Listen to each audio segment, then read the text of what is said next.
Masquera saying muri Zimbabwe, welcome to our channel Zim Confessions and Deep Secrets. Kana kari kutanga kuya pani no channel.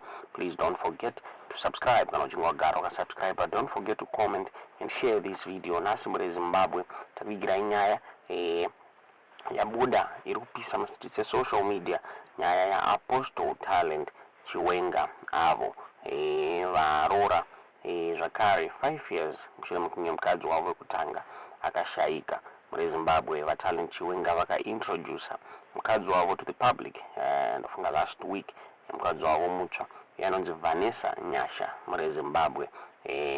Ane mavideos nemapictures ari kutrenda pasocial media. Uyo muri kuona ari apo muri Zimbabwe. Yanetsa nyaya iyi paApostle Chiwenga. Vabuda vachiblast kwavo vachitaura ivo vachiti wavo imhandara here kana kuti imvana. Vanyaya yanetsa vamwe vabudo pasocial media vachitaura ivo vachiti Talent Chiwenga vatorera shamwari yake mukadzi wake. Tisingazivi kuti nyaya yechokwadi here kana kuti asi. The good news yabuda ndiyo yekuti Apostle Talent Chiwenga married zvakare muri Zimbabwe. Tinongokuradzai mavideos avabuda vachiintroduce mukadzi wavo to the public muri Zimbabwe. Mubva matudza zvamuri kufunga pamusoro penyaya iyi mucomment section. Zvakare there's another video yabuditswa neZim I.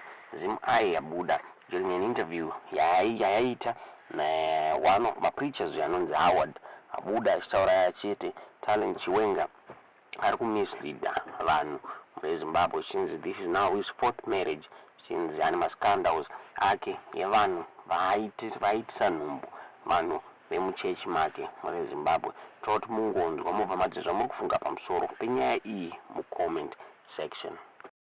Regai ndipe mukana uno kuna mai Chiwenga kuti vakumhoresei. Thank you so much.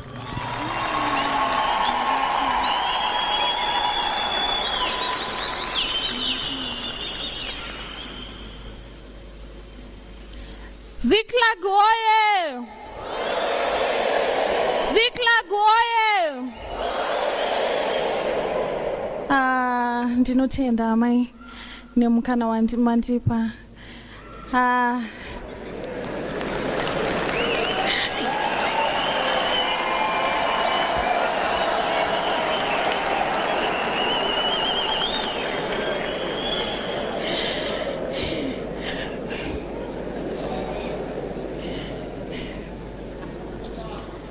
I also thank you, my Lord, for this opportunity that you've granted me.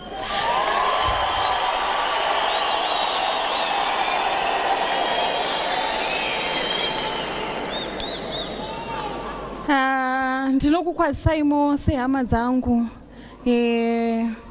vafudzi vemweya yedu nemadzimai enyu. Ndinokukwazisai zvikurusa. Ndinokukwazisai zvakare dare revarume. Ndinokukwazisai zvikurusa.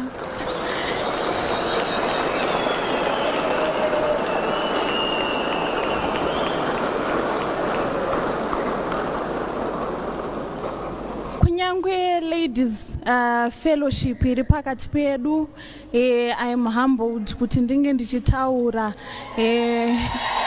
pamberi penyu zvakare.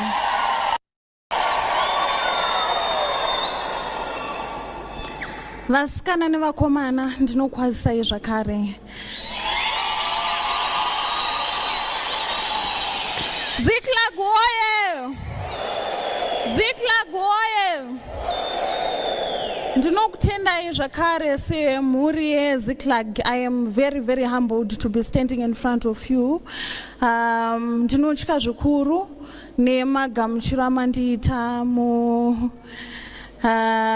mune ino imba. I am very, very humbled. Andina mashoko akawanda, asi ndinongokutendai nerudo rwenyu rwamaita kuneni nemurume wangu. We thank you so much.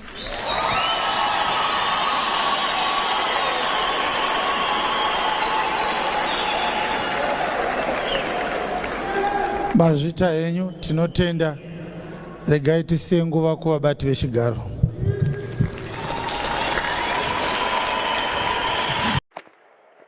Ndofunga mangovaona muri Zimbabwe Mai Chiwenga vachiintroducedwa muri Zimbabwe zvichinzi angari one of my youth church Apostle Chiwenga. She's the one akapenyera Apostle Chiwenga, and it's now official. The two are now married muri Zimbabwe.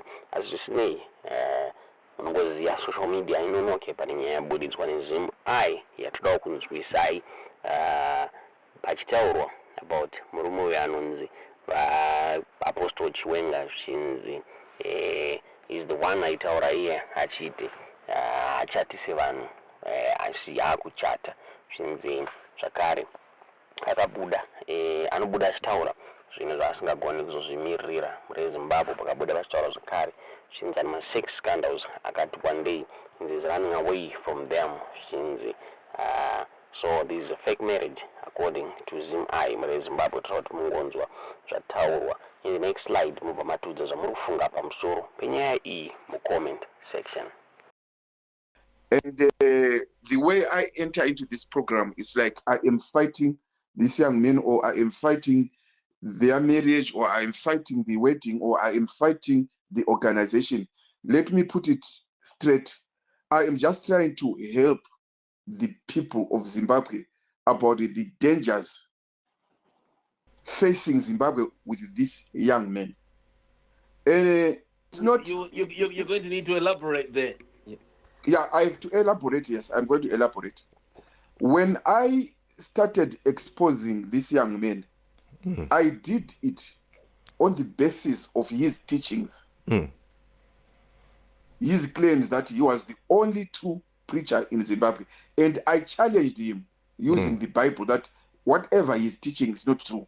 Now, when it comes to the death of the former wife, I know exactly what happened, and many people can argue and say this or that, but the issue is that I have a video.